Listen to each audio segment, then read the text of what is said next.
तो स्वागत है आपका फिर से हमारे चैनल कृष्णा स्टडीज़ पर। कृष्णा स्टडीज़ में हम वसंत पाठ 2 कक्षा 7 का पाठ 10 पढ़ रहे थे। पाठ 10 का अध्ययन कर रहे थे। पाठ 10 की हम व्याख्या पहले ही कर चुके हैं, जिसका नाम है अपूर्व अनुभव।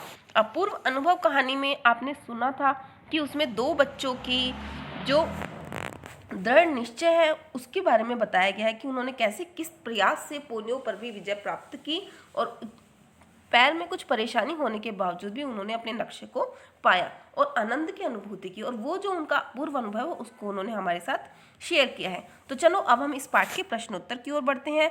प्रश्नोत्तर को हम करते हैं, ठीक है। तो हमारा जो पहला प्रश्न है इसमें दो कैरेक्टर हैं। इसमें दो कैरेक्टर हैं। जो मेन कैरेक्टर वो कौन कौन से हैं? यासुकी चैन और तोता चैन, ठीक है। उसी की कहानी पर बेस्ड है। तो सबसे पहला प्रश्न हमारा है कि जो यासुकी चैन को अपने पेड़ पर चढ़ाने के लिए तोतो चैन ने अथक प्रयास क्यों किया। अब इसमें ये पूछ रहा है, जो हमारा लेखक है वो ये पूछ रहा है, अगर आपने कहानी पढ़ी है तो आप ये बताइए कि यासुकी चान को अपने पेड़ पर चढ़ाने के लिए तोतो चान ने अथक प्रयास यानी कि उसको चढ़ाने के लिए इतनी मेहनत क्यों की? क्या जरूरत थी उसे कि वो उसको चढ़ाए जबकि उसके पैर में पोलियो था? अब उत्तर देखिए, यासुकी चैन तोतो चैन का घनिष्ठ मित्र था। जो यासुकी चैन है वो तोतो चैन का बहुत अच्छा मित्र था। घनिष्ठ मित्र यानी कि वो लोग पक्के दोस्त थे। उसे पोलियो हो गया था और उसके कारण हाथ पर सही रूप से काम नहीं करते थे, और जब पोलियो की वजह से वो काम नहीं कर पाता था यानी कि ज़्यादा चल नहीं पाता था, पेड़ पर चढ़ना तो उसके लिए संभव ही नहीं था। जब नॉर्मल लोग होते हैं उन्हें पेड़ पर चढ़ने के लिए बहुत मेहनत करनी पड़ती है, और उसके पैर में तो चोट लगी हुई थी। जबकि जापान के शहर तोमोए में हर बच्चे का एक निजी पेड़ था। जापान का जो शहर तोमोए है उसमें हर बच्चे के पास एक उसका पर्सनल पेड़ होता था, लेकिन यासुकी चैन ने शारीरिक अपंगता के कारण किसी पेड़ को निजी नहीं बनाया था, और उसके मन की पेड़ पर चढ़ने की जो इच्छा थी उसे पूरा करने के लिए उन्होंने अथक प्रयास किया। यानी कि उन दोनों दोस्तों ने एक दूसरे की इच्छा पूरी करने के लिए ये काम किया कि हाँ भाई पेड़ पर चढ़ के दुनिया को देखना एक अलग ही उसमें जो वो मिलती है, आनंद की अनुभूति होती है।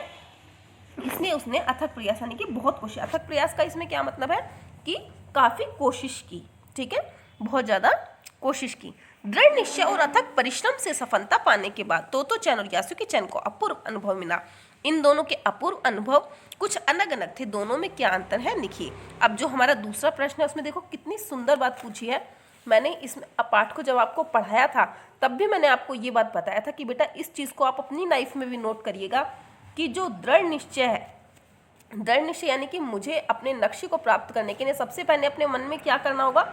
सबसे पहला जो है वो मुझे अपने मन में ये निश्चय करना होगा कि मुझे इस काम को करना है, मुझे अपनी लाइफ में ये चीज़, ये सक्सेस मिलनी है। तो उसके लिए पहला तो आपने किया क्या? दृढ़ निश्चय। दृढ़ निश्चय यानी कि आपने पहले अपने मन में इस विचार को अच्छे से बिठा लिया कि हमें ये काम करना है चाहे कुछ भी हो जाए। और जो नंबर 2 है वो दूसरा काम आपको क्या करना है? दूसरा काम करना है उस काम को करने के लिए मेहनत। ये नहीं कि बस मैंने सोच लिया कि मैं बड़ा होकर IAS ऑफिसर बनूंगा और बस सोचते ही रही। सोचने से कुछ नहीं होगा, उसके लिए आपको उसकी मेहनत भी पूरी करनी पड़ेगी। और जब हम इन दोनों चीज़ों को करेंगे, सबसे पहले उस काम को करने का निश्चय और दूसरा हम उसके लिए पूरी तरह से समर्पण, उस पूरी तरह से परिश्रम करेंगे, तो हमें जरूर ही उस चीज़ को की सफलता प्राप्त होगी। और बेटा जब आप बहुत मेहनत करते हो ना, तो उसके बाद आपको जब सफलता मिलती है तो उसके लिए आपको जो खुशी होती है उसका एहसास उसी बच्चे को होता है, उस इंसान को ही होता है जिसने उसके लिए प्रॉपर मेहनत की होती है। आप किसी डॉक्टर से पूछिए कि जब उसने स्टडी की थी, उसने मेहनत की थी, और उसके बाद जब उसे पहली बार उस डॉक्टर की डिग्री मिली और जब उसे स्कूल में ये कहा गया कि आज आप डॉक्टर बन गए हो, तो उसके लिए जो उसकी फीलिंग्स होंगी उसको वो डॉक्टर ही शेयर कर सकता है, वही बता सकता है कि उसको उस टाइम कितनी खुशी मिलती है। तो हम उत्तर इस पाठ के माध्यम से भी देख लेते हैं, ठीक है। मैंने आपको वैसे तो नॉर्मल बता ही दिया है फीलिंग्स के बारे में, लेकिन अब हम पाठ के माध्यम से इसका उत्तर जो है देख लेते हैं। पेड़ से बच्चों का अटूट संबंध था। वे अपने अपने पेड़ को निजी संपत्ति मानते थे। वे पेड़ पर चढ़कर काफी खुश होते थे और मौज मस्ती करते थे। बाग में उनकी गतिविधियों को देखकर यासुकी चैन को अपनी अपंगता पर हताशा होती थी।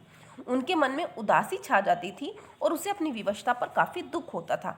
मैंने आपको अभी बताया कि वहाँ पर जापान में क्या है, वहाँ पे जो एक शहर था, वहाँ पर हर बच्चे का अपना एक पर्सनल पेड़ था और सभी अपने अपने पेड़ पर जाके, जैसे सभी के पास अपनी अपनी चीज़ें होती हैं, उसको देखकर खुश होते हैं। लेकिन जो हमारा ये यासुकी चैन है, ये क्या होता, ये क्या अपंगता के कारण, यानी कि जिसको पोलियो हो गया था, इसकी वजह से वो पेड़ पर नहीं चढ़ पाता था।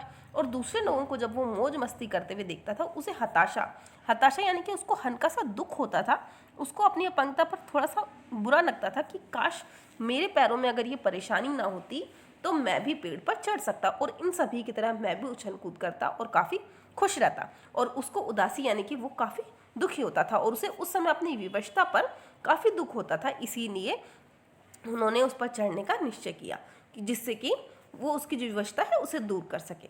तो हम प्रश्न 3 की ओर बढ़ते हैं। आशा करती हूँ आपको समझ में आ रहे होंगे। प्रश्न 3 में आपसे पूछ रहा है, पाठ में खोज कर देखिए कब सूरज का ताप यासुकी चांद और तोतो चांद पर पड़ रहा था। वे दोनों पसीने से तरबतर हो रहे थे और कब बादल का एक टुकड़ा उन्हें छाया देकर कड़कती धूप से बचाने लगा। आपके अनुसार इस प्रकार परिस्थिति के बदलने का कारण क्या हो सकता है।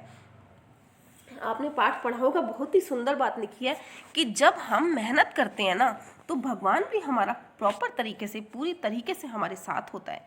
उस समय गर्मी का समय था, सूरज पूरी जोर पर था, लेकिन फिर भी जब उन्होंने देखा कि दो छोटे छोटे बच्चे इतनी मेहनत कर रहे हैं, तो भगवान ने एक बादल का छोटा सा टुकड़ा भेज दिया और वहाँ पर छाया हो गई। अब हम उत्तर पाठ के माध्यम से देखते हैं। पहली सीढ़ी से यासुकी चांद का पेड़ पर चढ़ने का प्रयास जब असफल हो गया तो तोतो चांद तिपाई सीढ़ी खींचकर लाई। यानी कि तिपाई का क्या मतलब है, एक सीढ़ी तो वो होती है बेटा जिसके ऊपर आपके पास कोई हेल्प नहीं होती, एक सीढ़ी वो होती है तिपाई सीढ़ी जिसके ऊपर एक पट्टा सा लगा होता है, जिसकी वजह से ये जो हमारी जो तिपाई सीढ़ी है वो इस तरीके की होती है कि यहाँ पर एक पट्टा लगा होता है और यहाँ पर इंसान जब चढ़ जाता है इसके ऊपर तो यहाँ पर वो बेस बनाकर बैठ सकता है। तो वो जब सीढ़ी खींचकर लाई अपने अथक परिश्रम से उसे ऊपर चढ़ाने का प्रयास करने लगी तो दोनों तेज सूर्य के ताप से पसीने में तरबतर थे। उस समय जब वो दोनों प्रयास कर रहे थे तो इतनी गर्मी थी, सूरज का जो ताप था वो बिल्कुल उनके सिर पर था। तो यासुकी चैन पेड़ पर चढ़ गया और द्विशाखा पर बैठाने के लिए तोतो चैन ने उन्हें नन्हे हाथों से खींच रही थी तो बादल का टुकड़ा, और जब वो दूसरी सीढ़ी लेकर आई जो तिपाही सीढ़ी थी, उससे क्या हुआ, उसने जब यासुकी चैन को अपने हाथ से खींचने लगी तो उन्हें एक बहुत सुकून सा मिला जब वो बादल का जो टुकड़ा है उनको धूप से बचा रहा था। तो कब आया, जब वो उसको तिपाही से अपनी तरफ पेड़ की तरफ खींच रही थी। तो उसके अनुसार इस परिस्थिति के बदलने का कारण यह हो सकता है कि तोतो चान के अपने मित्र की खुशी प्रदान करने के इस कार्य से प्रकृति भी खुश होकर उन्हें सुख प्रदान करना चाहती थी। तो इस तरीके से दो बच्चों के इस प्रयास को देखकर जो प्रकृति है उसने भी अपनी खुशी प्रदान की। हम नेक्स्ट प्रश्न पर यानी कि अगले प्रश्न पर चलते हैं। प्रश्न हमारा 4। तो चौथे प्रश्न में क्या पूछ रहा है, यासुकी चांद के पेड़ पर चढ़ने का यह अंतिम मौका था। इस अधूरे वाक्य को पूरा कीजिए और लिखकर बताइए कि लेखिका ने ऐसा क्यों लिखा होगा। देखो कितनी सुंदर बात पूछी है लेखिका ने। यासुकी चांद के लिए पेड़ पर चढ़ने का पहला अवसर था, यानी कि जो यासुकी चांद है वो पहली बार पेड़ पर चढ़ रहा था। अभी तक तो वो सिर्फ सोचता था कि काश मैं भी इन बच्चों की तरह पेड़ पर चढ़ सकता, लेकिन तोतो चांद की हेल्प की वजह से वो पहली बार पेड़ पर चढ़ने लगा, जिसे तोतो चांद ने बड़ी मुश्किल से पूरा किया। यह इतना जोखिम बड़ा कार्य था कि शायद यासुकी चांद के लिए पहले के साथ साथ अंतिम मौका था। अब कुछ चीज़ें वैसे ऐसी होती हैं जो हमारी लाइफ में पहली बार ही आती है, जैसे 10th का एग्जाम दो।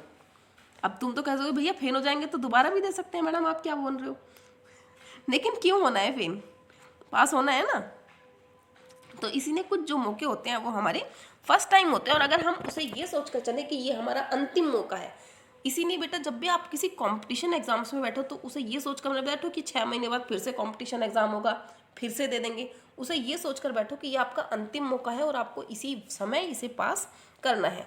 तो उसने भी, यासुकी चांद ने भी यही सोचा कि अगर आज मैं इस पर नहीं चढ़ा तो उसकी अपंगता के कारण वो शायद दोबारा ऐसी कोशिश फिर कभी नहीं कर सकेगा। लेखिका ने ऐसा इसलिए कहा क्योंकि बहुत जोखिम उठाकर अपने माता पिता को बिना बताए, और इस पाठ में देखो स्टार्टिंग में ये बात बताई गई थी कि उन दोनों बच्चों में से किसी ने भी अपने माता पिता को ये बात नहीं बताई थी कि आज वो लोग कहाँ जा रहे हैं, पेड़ पर चढ़ने जा रहे हैं, क्योंकि ये जोखिम भरा काम था। एक तो पहले ही उसके पैर में प्रॉब्लम, और अगर वो उस पेड़ से चढ़ते समय गिर गया तो क्या होगा, तो फिर शायद वो कभी भी दोबारा नहीं चढ़ पाएंगे। तो इसीलिए उसके लिए ये आखिरी मौका था। तो ये अब आपके अभ्यास प्रश्न हो चुके हैं। अब हाँ थोड़ा सा आगे कर लेते हैं पाठ से आगे। पाठ से आगे कुछ छोटे छोटे क्वेश्चंस हैं वैसे तो आपको अपने आप करने हैं, लेकिन फिर भी मैं आपको हल्की फुल्की हिंट दे देती हूँ, इन क्वेश्चंस के आंसर आपको बता देती हूँ। ठीक है, तो पाठ से आगे में आपका पहला प्रश्न है, तोतो चान ने अपनी योजना को बड़ों से इसलिए छुपा लिया कि उसमें जोखिम था। यासुकी चान के गिर जाने की संभावना थी, फिर भी उसके मन में यासुकी चान को पेट पर चढ़ाने की दृढ़ इच्छा थी। ऐसी दृढ़ इच्छाएं बुद्धि और परिश्रम से अवश्य पूरी हो जाती हैं। आप किस तरह की सफलता की तीव्र इच्छा और बुद्धि का उपयोग कर कठोर परिश्रम करना चाहते हैं। देखो, मैंने आपको यही बात अभी पिछले क्वेश्चंस में भी बताई है कि ऐसा आप अपनी लाइफ में कुछ ऐसा बताइए कि जहां आप ऐसा सोचते हैं कि अगर हम दृढ़ निश्चय करें और कठोर परिश्रम करें तो हमारा वो काम पूरा होगा। तो आप जिस तरीके से आप जो भी आपका लक्ष्य हो उसे प्राप्त करना, कोई IAS बनना चाहता है। प्रश्न का उत्तर अब हम पाठ के अकॉर्डिंग देख लेते हैं। पाठ के अकॉर्डिंग तो क्या, मैं अपने अकॉर्डिंग बताऊंगी, बच्चे सारे अपने हिसाब से बताएंगे। जो बच्चा जो बनना चाहता है वो उसके बारे में लिखेगा। मैंने तो कुछ नॉर्मल सा लिख दिया है, इसीलिए अब आप अपने हिसाब से लिखना। कोई डॉक्टर बनना चाहता है, डॉक्टर के बारे में, IAS के बारे में। चलो मैं उत्तर की ओर बढ़ती हूँ। देखो, मैंने लिखा है, इसमें असत्य नहीं है कि तोतो चान और यासुकी चान पेड़ पर चढ़ने का कार्य अत्यधिक दृढ़ निश्चय, बुद्धि और कठोर परिश्रम से पूरा किया। ये हमने चैप्टर में पढ़ाई है।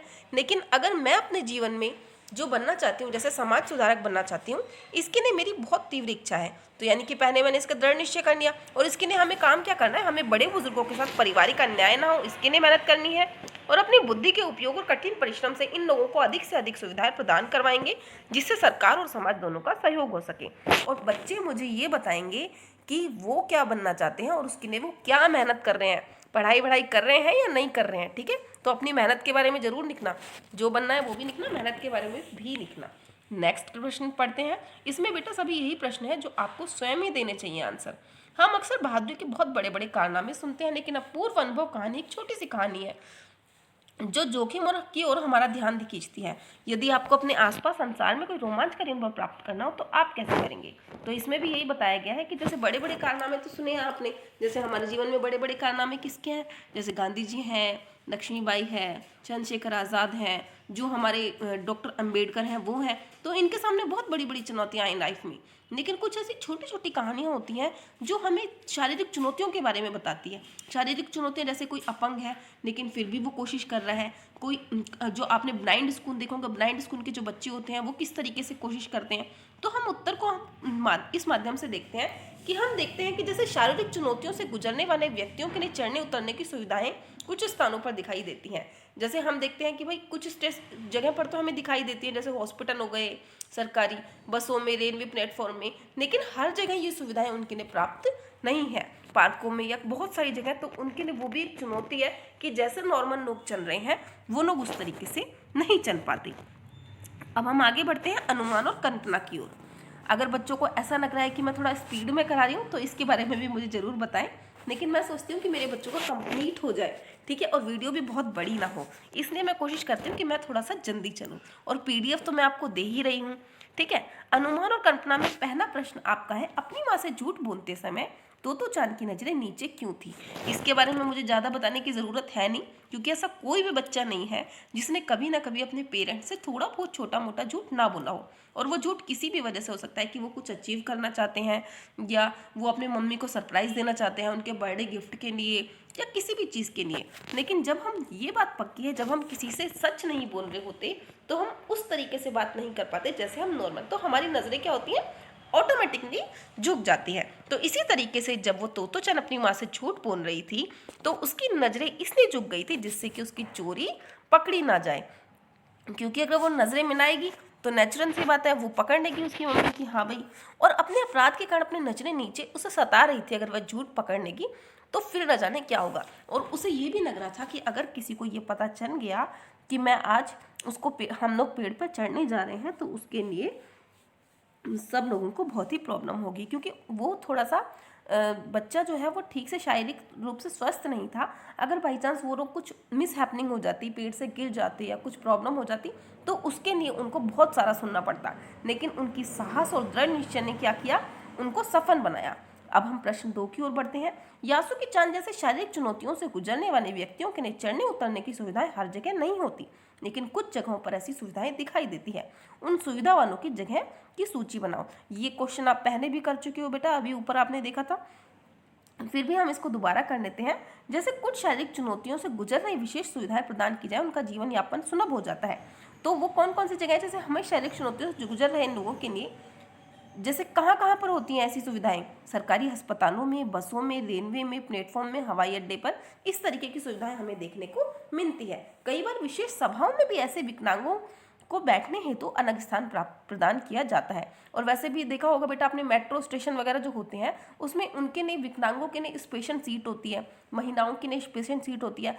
अब तो मोस्ट ऑफ हर जगह ही जो हमारे अब्सेंस लोग होते हैं उनके लिए कुछ ना कुछ सुविधाएं प्रदान की जाती हैं, और करनी भी चाहिए। उन लोगों के लिए चलना और बहुत सारे नॉर्मल लाइफ की तरह जीना, यही बहुत बड़ी चुनौती है। और उसके अलावा अगर हम उनके लिए थोड़ी सी फैसिलिटी दे भी देते हैं तो उन्हें बस हल्का सा एक एडवांटेज मिल जाता है। बाकी और ऐसा नहीं लगता, ऐसा नहीं है कि हाँ हम उनकी बहुत हेल्प कर रहे हैं, आपको ऐसा नहीं करना चाहिए। बस ये है कि वो हमसे पहले ही बेटर लाइफ को इतना स्ट्रगल से जी रहे हैं, तो उसके लिए ये सब चीज़ें होती हैं। तो अब हम आ जाते हैं, इसके अलावा शिक्षण संस्थानों, नौकरियों में भी विकलांगों का अलग कोटा आरक्षण है। इसके अलावा जो नौकरियां होती हैं उसमें भी जो हमारे विकलांग लोग होते हैं उनके लिए छोटा सा एक आरक्षण या अलग कोटा होता है, जिससे कि उनको नौकरी में भी फायदा होता है या उनको नौकरी में भी सहायता मिलती है। अब हम आ जाते हैं भाषा की बात की ओर।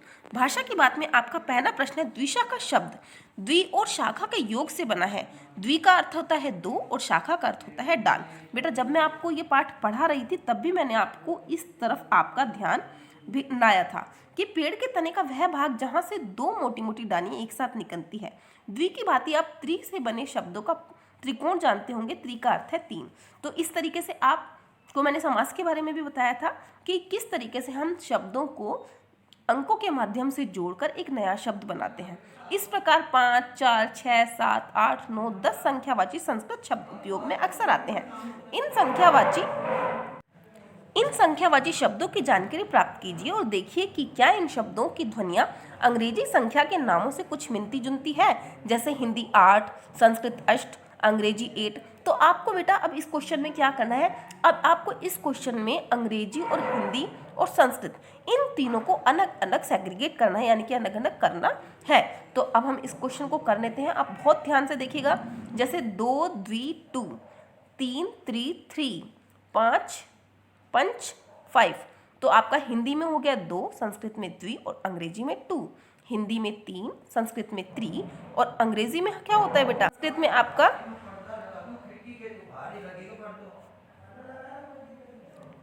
हिंदी, संस्कृत और अंग्रेजी 2 द्वि 2, 3 त्रि 3। तो हिंदी में आपका 2 हो गया, संस्कृत में द्वि हो गया, अंग्रेजी में 2 हो गया।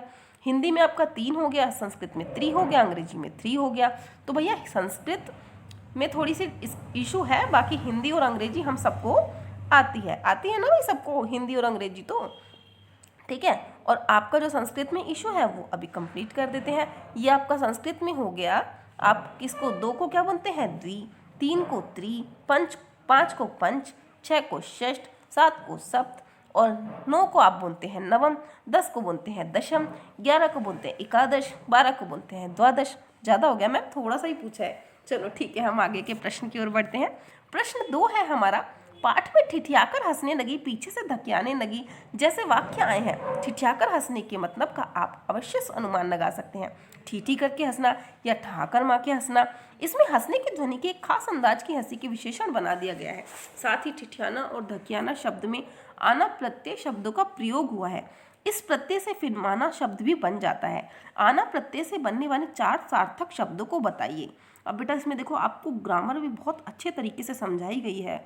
इस पूरे चैप्टर में, पाठ में आपको समास शब्दों के बारे में बताया गया है, अंकों के बारे में बताया गया है, आपको प्रत्यय के बारे में बताया गया है। आपको पता है कि प्रत्यय और उपसर्ग क्या होते हैं? बच्चे बताएंगे मुझे प्रत्यय और उपसर्ग क्या होते हैं। इसमें लिखा है ठीठी करके हंसना है, ठहाकर माकर हंसना बोलचाल का प्रयोग है। इसमें एक खास अंदाज में इस आना प्रत्यय का ठिठियाना में क्या है, आना, जो कुछ छोटे शब्द एक शब्द के पीछे लगने पर, यानी कि उसके बाद वाली जगह पर लगने पर एक नया शब्द बनाते हैं, उसको हम क्या बोलते हैं, उसको हम प्रत्यय बोलते हैं। जैसे आना, और अब आपको आना प्रत्यय लगाकर कुछ और शब्द बनाने हैं।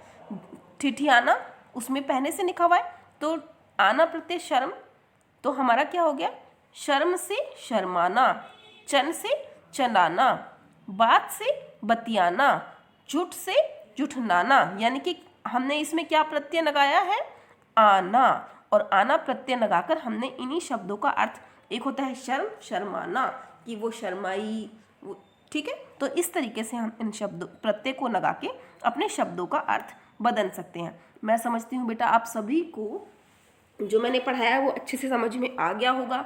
अगर मैं कुछ गलती कर रही हूँ तो प्लीज़ मुझे बताइए।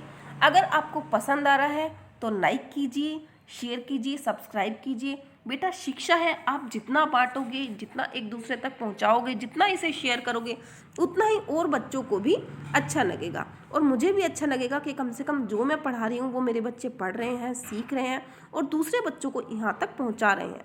तो आप सभी एक लाइक, एक शेयर, एक सब्सक्राइब भी करेंगे तो मेरे लिए उतना ही काफ़ी है। तो आज के लिए बाय बाय बच्चों, फिर मिलते हैं नए पाठ के साथ, नए अभ्यास कार्य के साथ। बाय।